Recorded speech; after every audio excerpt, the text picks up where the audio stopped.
Hello, everyone, and welcome to the Back to Movement podcast. I'm your host, Bernadett, and I am so excited about today's episode because I have a very special guest today, Rachel Lawrence, also known as the girl with the Pilates Mat on YouTube. She's a certified Pilates instructor with over 300,000 subscribers on her channel and a former professional dancer from the UK.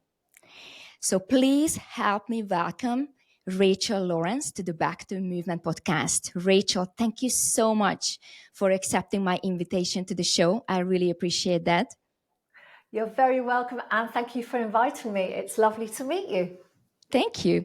And today we are going to talk about how Pilates transformed her life from ballet to the freedom of movement with Rachel Lawrence.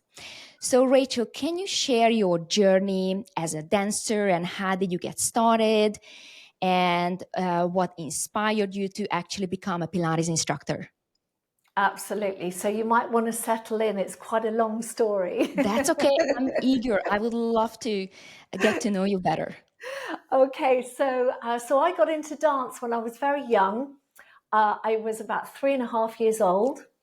And the reason was that my parents were struggling with me. I had a lot of energy as a young child and they didn't know what to do. So my mother took me to the doctor saying, I don't know what to do. She never stopped. She's always running around.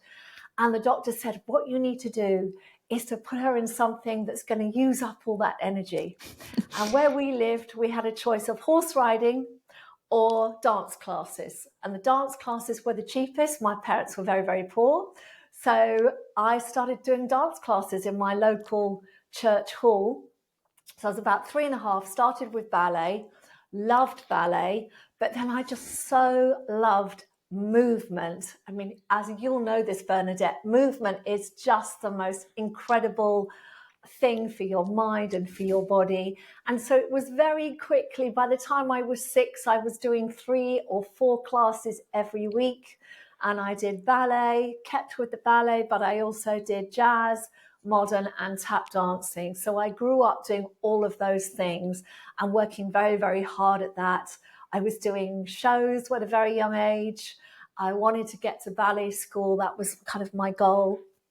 And so literally from the time I was about 11, I was asking my parents, I really want to go to ballet school. I really want you to help me. I need to do auditions.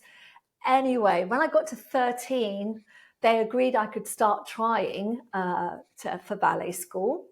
And to do that, you don't just have to be, a certain type of dancer. What I had never thought about is that you have to look a certain way, be a certain weight, have a certain length of leg to body ratio, all this kind of crazy stuff that as a young girl, you don't think about anything like that. You're just enjoying moving your body. So I think it was the first one I did. I had to go and do the dance part first. I got through the dance part of the audition, and then they send you to a sort of a medical type professional, and that's where they measure your bones, and that's to see what height you're going to become. Now, in those days, when I was doing the maximum height you could be is 5'4", and I'm 5'9". So I didn't know, I was too tall. And so you can imagine, I'm going for all these auditions and then I'm being told, you're too tall, you're too tall, you're too tall. And that was really, really tough because I'd only ever wanted to dance. And so I had to rethink everything. So rethought it, and I thought, well, I just did lots of research, and what you could do if you were tall, in fact, the minimum height for what I ended up doing was 5'8". And that was being a professional showgirl. So that's the big shows. I think you have them in Vegas, with the feathers and everything, all the dancing. Yes. And in Europe, there was a lady called Miss Bluebell. She used to run all the different troupes in Paris, etc., etc. So I auditioned for her. I got offered some work with her. I auditioned for some other companies. And I got into the main job I did was company in Madrid. And I turned up on day one, 5'9", and I ended up being one of the shortest girls in the company. So for me, it was great to be like looking up for a change. But anyway, so I did that. I did really, really well. I worked my way up from chorus to the principal dancer. I was principal dancer there for a year. I absolutely loved it.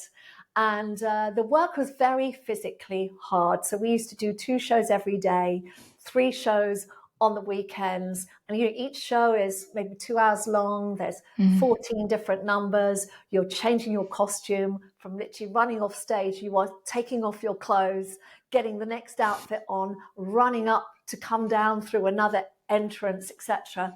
Anyway, one of the things we did was can-can. It was physically, it's the hardest thing I've ever done, because you're basically jumping for 3.5 minutes.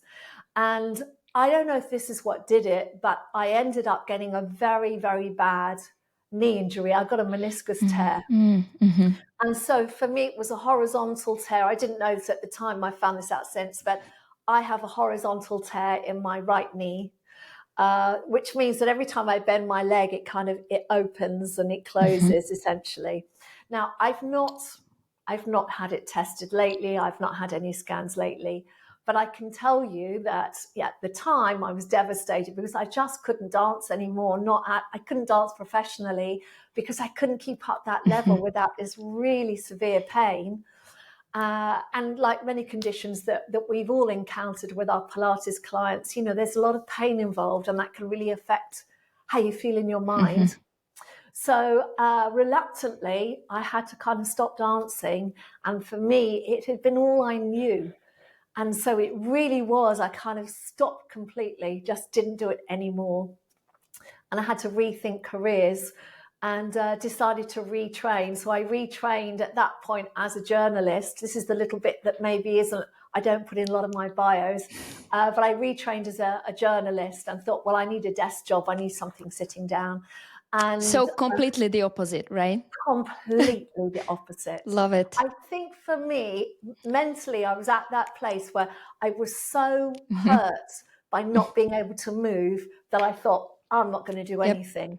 And the reason I share this is because you will know from your own experience with clients, and I do, that you come across a lot of clients come in the door who've come from that experience where something's happened, they've been diagnosed with a condition, they've got an injury, and they think, right, that's it, I can't do anything. And they're just shut down, and it's not just their body that's shut down, they're shut down emotionally and all that kind of stuff. And I think this kind of informed the Pilates teacher I ended up becoming. But I ended up having a career. I went into broadcast journalism. So I worked in television in the UK, mostly in documentaries. So I would make my own documentaries. I learned to film. So I would film my own documentaries, write scripts and all that kind of stuff. Anyway, bring us to 2010. And in 2010, I just thought, I just don't want to do this anymore. It was a very, very hard career for different reasons, long hours. I'm 60 now, so I think I was 45 at the time. I'd been working so hard, I'd sort of somehow missed out on meeting someone, getting married, having kids and all that stuff. Oh, wow. And I thought, this isn't the life I want. I want to do something else, So at that point, I have been doing Pilates for about 10 years. And I discovered Pilates, a little story here, when I was reading an article in a paper, and it was telling me, it was about Princess Diana. And it was saying that she had this Pilates teacher, and she was doing this thing called Pilates. And I thought, well, she used to do ballet. She's very tall. Now she's doing Pilates. Maybe I should check this out, see what it's all about. So I found out that this lady that she was training with was actually very near to where I lived, and she had a course coming up. So I signed up for her course. That was a mat work Pilates. It wasn't teacher training. It was just as a client. And the moment I started that class, I just recognized myself. I recognized what I loved, the technique, the way, just like ballet, you have to think about it. Where is my hand? Where is my foot? What placement is my back? What is the angle of my head? Whatever it might be, there was a real kind of synergy for me. And I just got completely hooked. So I ended up doing mat Pilates with her.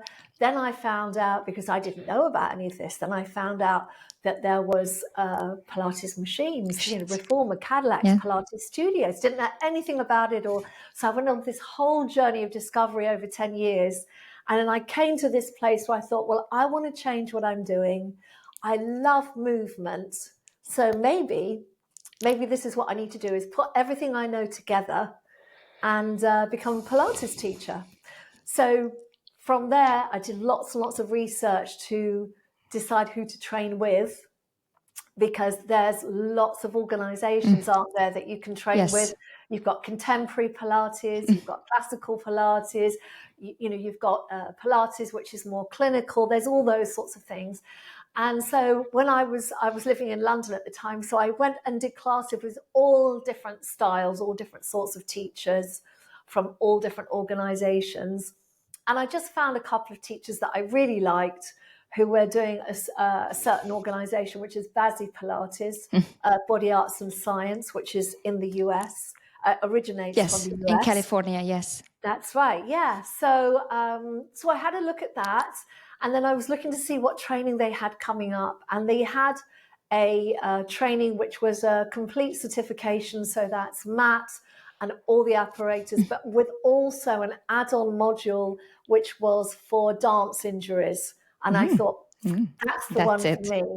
And that was being taught by a dance scientist called Karen Klippinger. I don't know if you've heard of her. She's really excellent. So she's a kinesiologist, a dance scientist. She lectures in dance for the California State University. So I went out and did that course with her, flew out to Los Angeles on my own, no car, nothing, getting around on the buses. Love and it. I did the whole intensive. So that was, I think I was in Los Angeles about 8 weeks, doing it every day. And as you'll know, with Pilates, you do your training. With that course, you had to pass anatomy first. So that was a written exam. Yes. Then we did our training. And then we have to get 500 hours of certified practice. So I know you'll know this, but if anyone's listening who doesn't know, that's where you're working in a studio where people are kind of keeping an eye on you, overseeing what you're doing, making sure you're doing everything appropriately. So I did some of that in the US, and then I came back to the UK. And I thought, well, if I really want to learn this, I want to do it where there is a clinical practice. So I did lots of interviews, but I got a job at a sports and injury clinic. And so that's where I completed my hours. And that was so helpful, Bernadett, because everything I did, I was being referred to by the in-house physiotherapists, or physical therapists, as you call them. So they would come to me and say, oh, Rachel, I've got this person. They've just had an ACL reconstruction. They need to do X, Y, Z. Can you work with them? And, I was absorbing, obviously, all of this. So, I did that for, I don't know, maybe I did about a year, maybe 2 years there. And then I started to kind of develop my own practice. So I ended up having my own business in London, in West London. And then, as happened to us all, COVID came along, and that was the end of that. And it was a sort of coincidentally, we've been thinking about relocating to Brighton, which is down on the coast of the UK. So we actually moved. We bought a tiny little bungalow just before COVID. And when we knew COVID was coming, we could see it sort of spreading across the world. We decided to relocate during COVID. So we moved down here, and we never went back.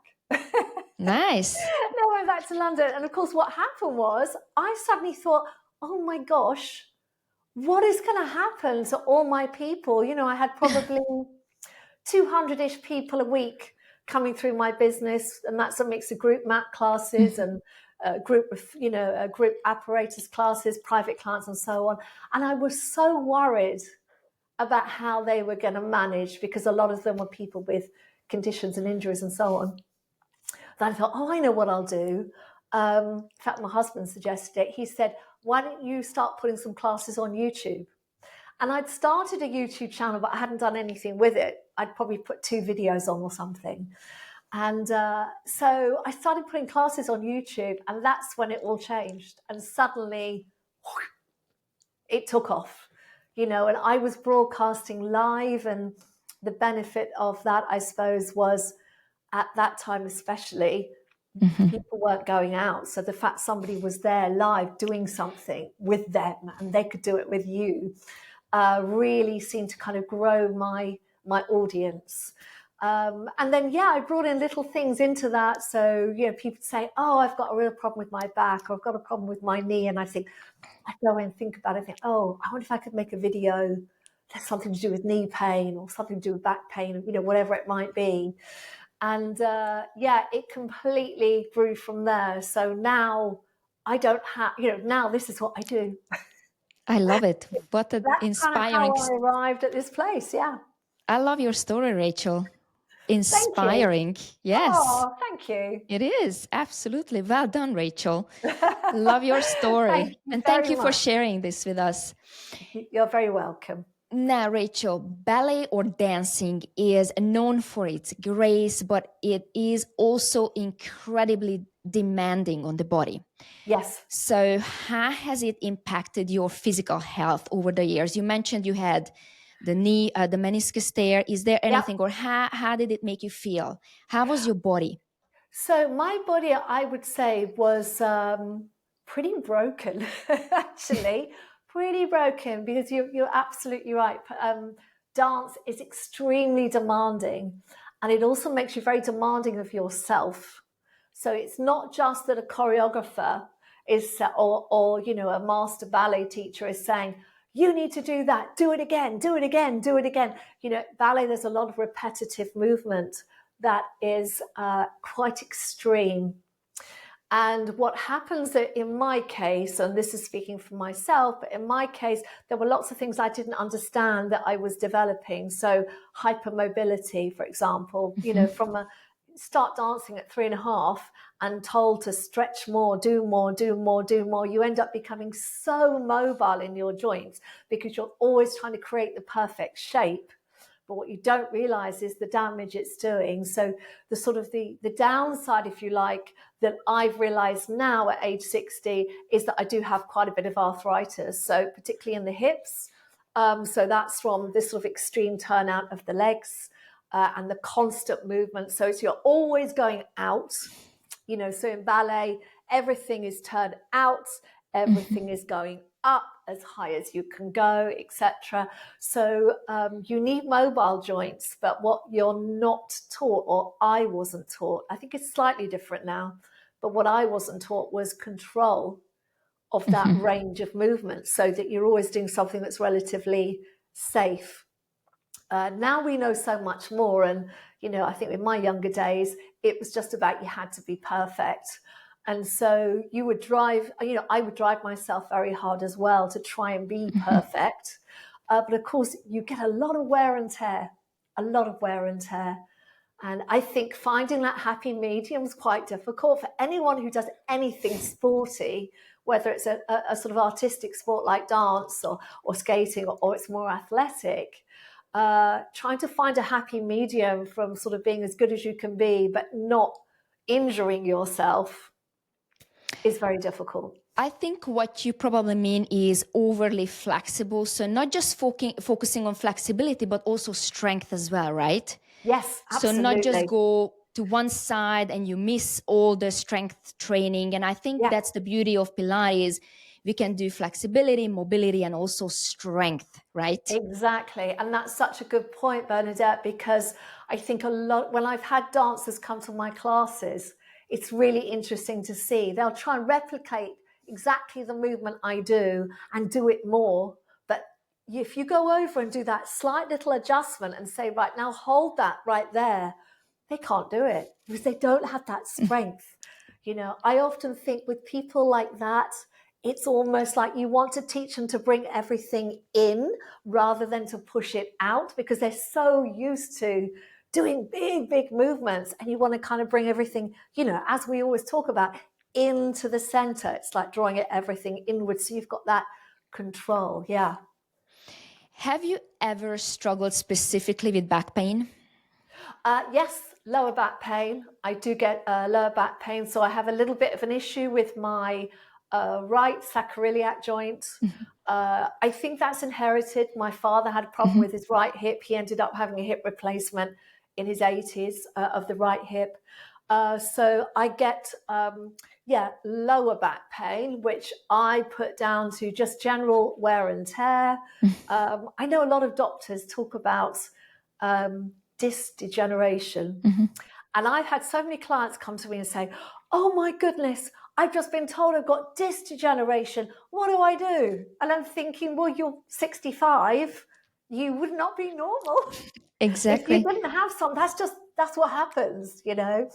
And I think one of the key things I want to do with my channel is to be always to have integrity, but always be completely honest about things. And the honest thing is that you can't be perfect at any age, but particularly when you get older, you can't fight your body. You have to accept this process of age. It is a privilege, as I always say, and learn to work with it. Now, whatever that means, it's different for us all. You know, I get people who come to me regularly, a lot of women who've got frozen shoulder, for example, and they're just so angry at themselves. And I think, why are you angry? It's not your fault. It's not your fault. You just need to work out now, what do I need to do? How do I use my Pilates? What can I do in my Pilates movements that are going to help me recover from this? I really like when you mentioned that disc degeneration is as part of aging, because there is research. I'm an evidence-based clinical Pilates instructor, so I do, read lots of research papers. And so disc degeneration is like having wrinkles on the inside. Yeah, exactly. I have disc degeneration since I'm 20. I was also dancing. I wasn't as professional as you are. Right.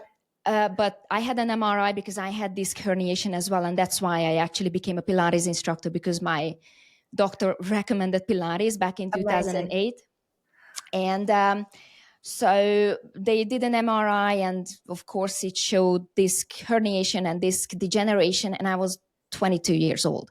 Wow. And I probably have even more because I'm almost 40. So imagine that. I really like the way you think about the body and disc degeneration, because that's also important to, as you mentioned, to be honest. Yeah, absolutely. And I think there is one of the things, it's one of my bugbears slightly, is I love and I honor the medical profession, but I think they could really do with learning their language skills, changing their language slightly, because we couldn't live without them. We need them. And I am the first person, if somebody writes to me and says, oh, I've got this terrible pain, blah, blah, blah, the first thing I say is, go and see your medical professional, because we need them. We need to know what's going on before we address it. But what often happens is the medical professional, certainly in this country, they don't have any time, they're overworked, etc. They'll kind of talk in medical language.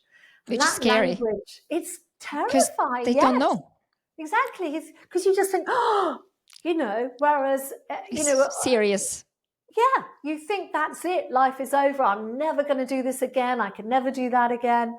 And so what I want to try and be, if you like, is, and I think it's really important for Pilates teachers to be this way, Pilates instructors to be this way, is to try and be the bridge between the scary bit. Like yourself, you're a clinical Pilates instructor.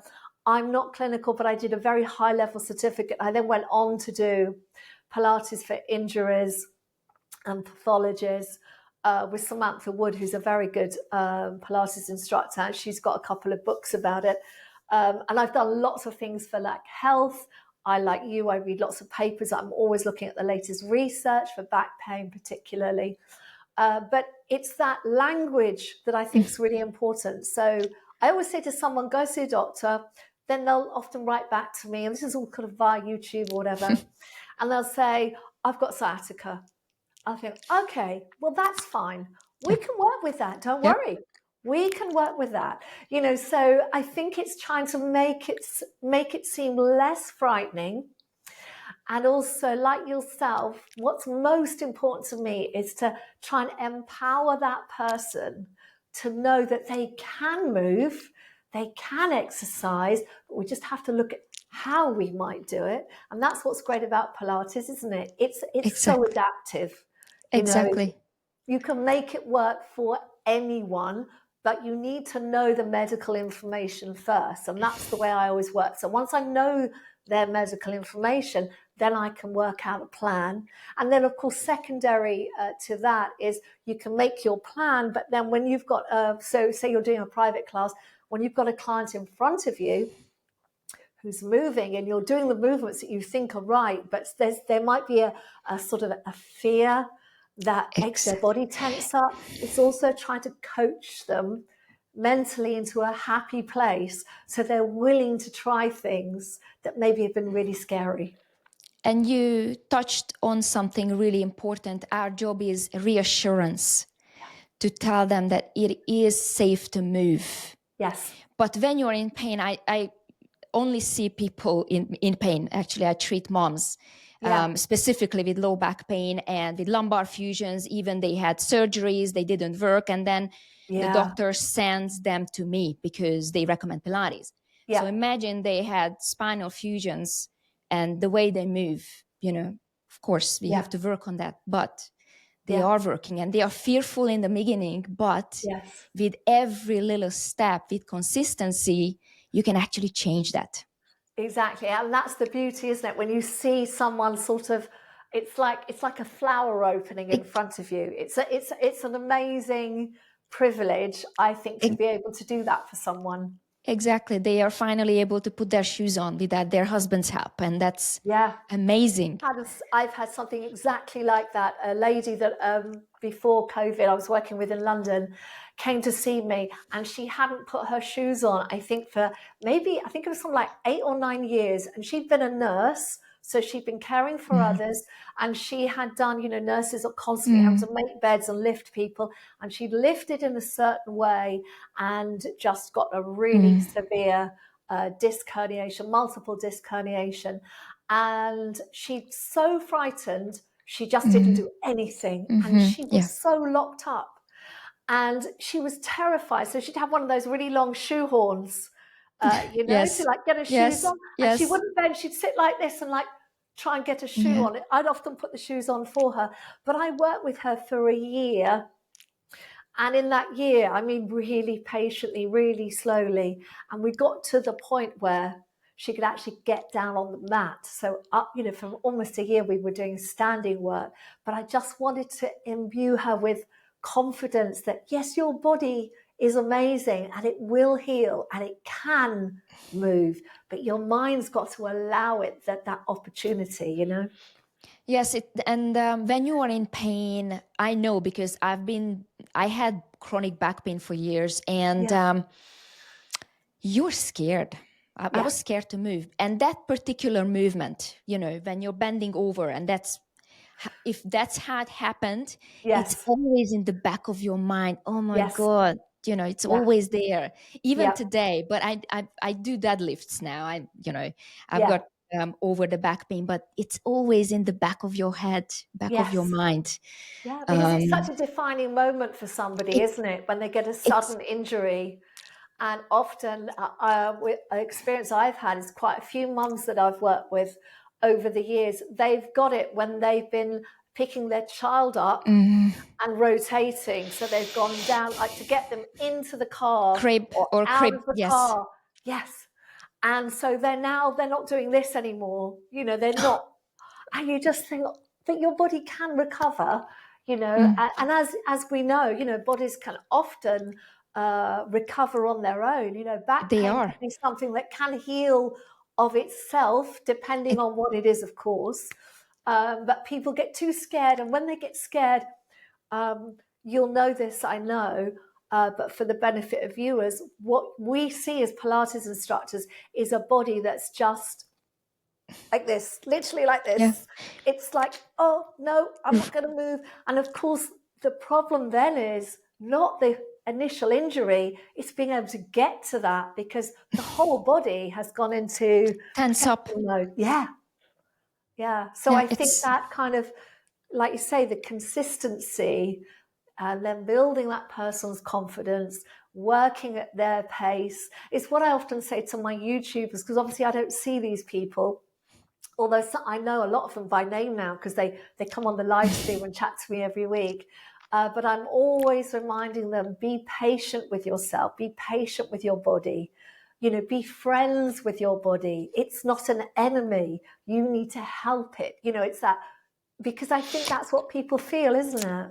exactly. But when we are in pain, and I'm talking about myself this time, Yeah. I get angry. Yeah. Okay, I can't do this. Why am I? I'm just angry at myself. I should be able to do this. Yes. And I want a quick fix now. Yeah. Whatever it is, however I can get it, I want it now. I don't want to wait 6 months. I don't want to wait 3 months. Yeah. I want it within 2 weeks. And unfortunately, I see this often. Yeah. People start something, Yeah. and then if they didn't get pain-free within 2 weeks, they just give up. Yeah. Not many times, but I see that time to time, that couple of here and there, if they are not pain-free within 2 weeks, they just move on. Yeah. Yeah. And that's really sad, isn't it? Don't you think? Because you and I know that you can get to that point. I mean, with some conditions, they come back, Yeah. and so, people who have, say, rheumatoid arthritis, 1 minute they're feeling okay, the next minute they're feeling absolutely terrible. And it's trying to, for me, I feel like I do a lot of psychological coaching. It's almost like counseling. I did do counseling skills as a course once because I thought, this is going to help my Pilates. But it's like trying to help them train their mind to trust in the process, because the process, you and I know, it does work. But I see this a lot on YouTube, Bernadett, all the time. I mean, we won't talk about YouTube today too much because I'll talk for hours, but I get frustrated with people who make promises on YouTube that they're going to fix you.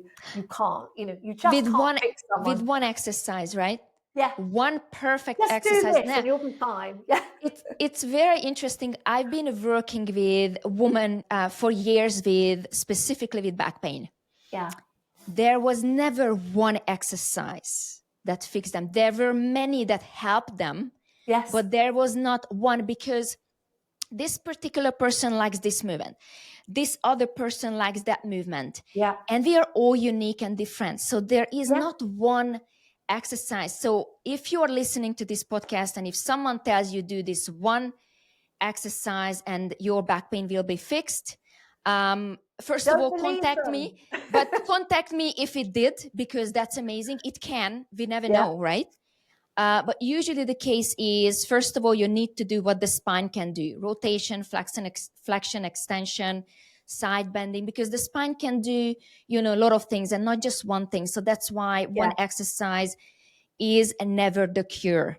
Exactly. And on the other hand, and I do believe that we always have to live with some little pain. Yeah. Because as you said, life isn't perfect. There is no perfect form. There is nothing perfect in life. Yeah. So a little pain here and there is, I think it is fine. We even experience emotional pain as well, mentally as well. If you lose someone. Exactly. It's part of life. And I don't think we can go through life without any pain whatsoever. Of course, excruciating pain, that debilitating pain that you cannot enjoy life anymore, that's another story, right? Yeah. But I do believe, but tell me your experience. What do you think about this, Rachel? Oh, I find that really interesting. I haven't thought about it that way, but I think that's a very accurate observation. But I would also add to that, pain is an indicator. That's your body telling you something. Mm-hmm. And your mind needs to listen. So for example, if someone is sitting at a desk 10 hours a day, and then on Sunday, they decide to go for a 3-hour run, and then they can't move, it's like, well, your body's telling you that that's kind of, you need to read what's going on there.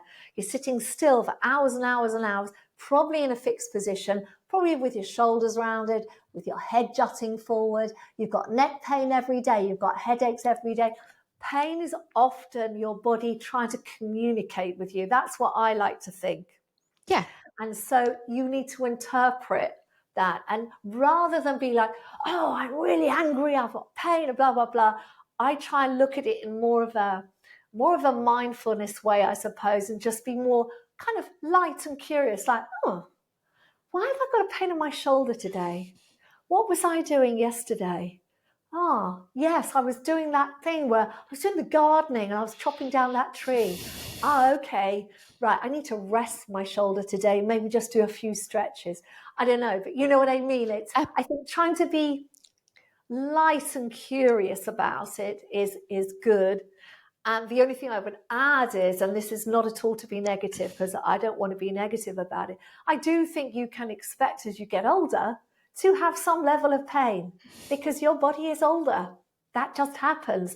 But it's not pain like acute, I can't live with this pain. Mm-hmm. It's just your body going, well, yeah, I'm a little bit tired. I mean, like I found, at 60, post-menopause, I get more aches and pains than I did before the menopause.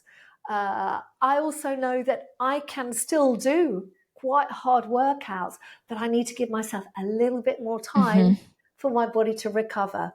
I don't feel angry about that because my mind is very much now like, well, I feel lucky I'm here. Lots of people don't make it to 60. So I'm happy I'm here. I'm happy I'm fit. If I get a little bit of backache every now and then on the weekend, that's okay. Yeah, I it know what to do. happens. Yeah. Yes, exactly. Now, Rachel, I really wanted to ask this question from you. So everyone talks about a body awareness, but I like to think about it as building a relationship with our bodies through movement. Yeah. Just like in a relationship with another person, we take time to connect, exercise Yes. should be the same. Yes. What are your thoughts on this idea of movement and the relationship with our body? I love that. I absolutely love that, Bernadette. That's great. I might mention that in my YouTube. Yes. But yes, relationship with the body are very, very important. And I think the word connection is excellent because that's what people lack. The more, it's always been an issue, but the more digital we're all becoming, the more disconnect we've got between here and everything here. And that is a real problem. And I also find the concentration is key to that connection, isn't it? Which, of course, we do in Pilates. We're going to have somebody, whether it's on a reformer or on the mat, we're going to be saying to them, we're going to go through neutral, or I want you to find neutral, and let's do this movement. And you'll be instructing a movement, but you'll be cueing constantly. The things we do in Pilates is we constantly cue where you might feel this, what area to focus on, little adjustments to make. And yes, connection, so important. I don't believe you can have a healthy mind without a healthy body and vice versa. Joseph Pilates always talked about the Trinity, didn't he, between mind, body and spirit, he used to say. And a lot of his book, if you read his books, talk about that connection, and the breath. I think the breathing, the breath work we do is a very good way to get into that connection. Yes. Now, Rachel, ballet is often seen as highly disciplined and rigid. Yes. While Pilates offers more freedom in movement and exploration. How has your experience in ballet or dance influenced the way you approach movement now? And do you feel Pilates allows for a different kind of connection with the body? That's an interesting one. Yes, I do, because I think when I was doing ballet, you were always focused on, so you grow up training in front of a mirror. So you're always looking in the mirror, trying to perfect each finger, whatever position you might be in. Pilates has that sort of in common. I'd say coming into Pilates from dance, the easy bit for me was my body was capable of doing any movement in any direction. So in some ways you can think, oh, well, then it's easy for dancers to do Pilates. But as you'll know, it's not, because you might be able to create a certain shape, whether you can hold that. And obviously we do a lot of isometric work as well, don't we, in Pilates? So you're mixing between things that are movement, and then sometimes, you're doing an isometric hold whilst you're moving one leg or whatever it might be. So I do think the dance can help in terms of sort of, you can see a movement. I could watch you do a movement and I could copy it, but whether I'm connecting in the right way, no, that you would only get through Pilates, I think. Yeah. Very interesting. Very interesting. I am actually advocating enjoying the freedom of movement over posture and form. Yeah. And I'm a back pain coach, and I see moms with chronic back pain usually. What do you think about that? Do you emphasize posture over movement, or, No, I always emphasize movement first, because there are some schools of Pilates, without getting into the sort of Pilates politics, dare I say. There are some schools that are very rigid. You must do it this way. I don't believe in that, because every single person has a different experience mentally and physically in their body. If you're working with mums, for example, you'll work with mums, I bet they're all completely different. They've all had different experiences of childbirth, which have affected their bodies in certain ways. They will have different things going on in their lives that affect them that way. So I think, number one, yes, you've got to encourage that person to learn to enjoy moving. Once they learn to enjoy, and this is the way I tend to teach, I try and get people to enjoy moving. I'll give you an example very quickly, because I know we're nearly running out of time. I went to a Pilates teacher once who came from that very strict school. And they had me standing, and I was paying as a client. I wasn't a teacher at this point. They made me stand in front of a mirror for probably 15 minutes whilst they looked my body up and down and kind of analysed it and told me what was wrong with it. And I was so cold, so self-conscious, because just getting in the door for some people is so hard. It just completely put me off ever going back. I didn't go back to them. Whereas the lady that I trained with, she's a dance scientist, but an incredibly bright woman, said the first thing you must do is get your person to move, because they need to understand it's okay to move. And I think that is the priority, because if once they start moving and enjoying their movement, you can then, you're winning their confidence, they're starting to feel better, and then you can bring in the things that you feel are important for them to do to help them with that particular back pain issue they have. So I'm in total agreement with you on that. Movement's always got to be first, yeah. Absolutely. Rachel, I had the same experience like you just described. Back in 2018, it was very interesting. She poked me everywhere, and she was telling me what I do wrong. And I walked out. Oh my goodness. Yeah. Never again. Yeah. And I've been doing Pilates for years, but of course she came from a ballet background.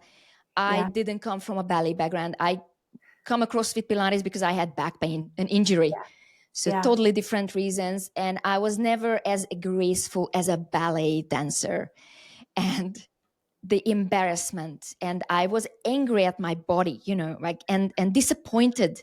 That's such a shame with myself. Experience. Yes, but that to me, that shouldn't happen.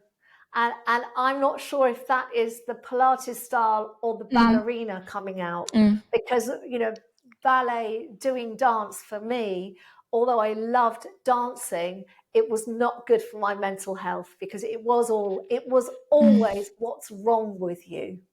And that's why with me and my Pilates, and I've had a few people criticize me, other Pilates professionals, I won't name them, for being too nice and being like, so no, just move, it's okay. But to me, I want to empower people. I don't want them to feel bad. I want them to feel great, you know, and it's Absolutely. not about being perfect, you know. And honestly, I can tell you, I have met a lot of ballet dancers who've trained to be Pilates teachers, and none of them are perfect, and they all have injuries, you know, and they all have, I've not met one who doesn't have a hang up about something to do with their body, you know. So I'm not sure that you could say ballet was particularly healthy for the mind. And as we said, you mentioned earlier, there is no such thing as perfect. No. And on the other hand, there will be always someone criticizing you, Rachel. I Oh just yeah. learned that. I just learned that whether you do this thing or that thing, no matter what, you will be criticized. Yeah. Yeah. And I think that is absolutely true. And I've had it myself. I mean, some of the comments I get on YouTube are things like, that's not the way to do that exercise. Now, I know that's come from someone who's a Pilates teacher, or you shouldn't be doing this, or you talk too much, or why do I have to hear you breathing? I mean, and Amazing. you know what, Bernadette? I'm at the point now where I just think, you know what? If you don't like it, you don't have to watch me. I'm Exactly. here because I care about people, and the people that follow me or decide to work out with me, they like the way that I am and they like the way that I teach. And so I know that I'm qualified to teach. I know that I have complete integrity. I know that I double check everything I say. If I'm going to do a video about a particular injury, I go through all the books, I look at papers, I look at the latest research to make sure that I'm giving the right information as most up to date as possible. And I think that's good enough. But if they think Yes. it's not, well, that's fine. You Yes. know, And that's we fine. always will be criticized no matter what. As a Yes, woman, as a mother, yes, always, yes, you know, how you raise your children, there yes. is always something I realized. Exactly. And I think I watched a film once which had this lovely phrase in it, and it was about someone, they'd lost confidence in themselves. And the phrase was, just ignore everyone else and stay in your lane. As in, like a swimming lane, this is your lane, this is what you love. You care about your people, you just keep doing it. Don't worry about the rest of them. Yeah, absolutely. Now, Rachel, what would you say to someone who's hesitant to try Pilates because they think it's just for dancers or that they are not flexible enough? I would say if it's somebody who's kind of looking, would you say as in a sort of in the real world as opposed to Yes. online? Yeah. So I would say do some research. And number one, top one, is only go and see someone who is a certified Pilates teacher. So that would be my first. To get them over that barrier of stepping into the studio, I would say one way to get over that barrier is to look at things online. So I've got quite a lot of people who do YouTube videos with me, but they also do Pilates in the real world. And that, I think that's a really good combination, because it means if you've got a really busy day and you've only got 15 minutes, well, you can put a YouTube video on with me in the morning and do 15 minutes. But you can also schedule that every Thursday morning or every Wednesday morning or whatever your time is, you go and see your Pilates teacher. I think the combination is a really good one. So I would say what you could do is look online, look on YouTube for a certified Pilates teacher, not a TikToker or anything like that, someone who's got the training, and just watch a few of their videos. Have a look at what the movements look like. Go to the beginner's class, go to the absolute beginner's class, look at the movements, maybe try some of them, see how they feel, and hopefully that'll give you an idea of what to expect when you go to a class. If it's somebody injured, for example, someone, say, might come to you, someone who's got terrible back pain, or they had, I don't know, maybe it's a mum, she had a cesarean and she's just not recovered, her back's killing her, she doesn't know what to do, she's a year down the line, then I would say look for a specialist, a clinical specialist, because that will give you some confidence that they know they are used to meeting people like you, they're used to Yes. helping people like Yeah. you. And I do think that's very important. And there are so many Pilates instructors out there, and everyone has their speciality. And I think look for that. Just like, you know, in personal trainers, you know, there's the sort of general personal trainer, but there are personal trainers that specialize in all different things. It's the same in Pilates. I think Pilates is quite a broad term these days, isn't it? It's It quite is. broad, and it's expanding all the time with all the different specialisms. So I would say if you've got a chronic or acute injury, look for clinical Pilates, because that will be probably a good route in for you. You might not stay with it. You might find you get healed, and then you can go to your regular class. If you've got no injuries, I always say, and I hope you agree, Bernadette, start with a mat work class, because you get the foundation level movements in. And then if you want to do more, I started with mat work, then I moved into machines, and then I do a mix of both now. Yes. So, I definitely agree with it. I started with mat Pilates. yeah. Although when I had my back pain, I started on the reformer, but I don't think it was really helpful because I was just laying down on my back. Yeah. So it didn't really help me to be confident in my body, rather than just I was exercising, but I didn't really use my body. So I actually, since I've got my diploma in clinical Pilates, I know how to do graded exercise safely with my clients. I train them totally different. Yeah. It's Just fascinating, isn't it? How your training changes when you get more knowledge. yeah, because you don't get more confident in your body just laying down and pressing in and out. No. Because in real life, you have to get the groceries done. Exactly. You have to take care of your children. You have to clean the house, or you have to do some basic things that requires you to use your back, use your core, do flexion, extension, side bending, rotation. And if you are just ignoring those movements, you will never get better. Exactly. Yeah. So one step at a time, do it consistently. That's what I always say. And that's the other key word, isn't it? I think is to also, my advice would be to someone who's sort of looking to start, is when you look to start, don't look for an instant result. Think about this. This is my new lifestyle. Movement, daily movement. And daily movement can be, you know, walking for half an hour a day and then doing 2 Pilates classes a week, for example. I mean, it can be any combination of things. I think everyone should do Pilates. Not necessarily have to do it every day, but everyone should do it, because I know that it really, really, really does work, you know. But think of it, if you're just starting out, that it is a lifestyle change. This is about you making that decision that you want to feel better in your body and in your mind. You want to be as fit and as able as you possibly can be for your situation, whatever that is. And that's the goal. The goal is to feel good. It's not to look perfect. It's not to get whatever they call it these days. What is it? Shredded abs or whatever it is. Who cares?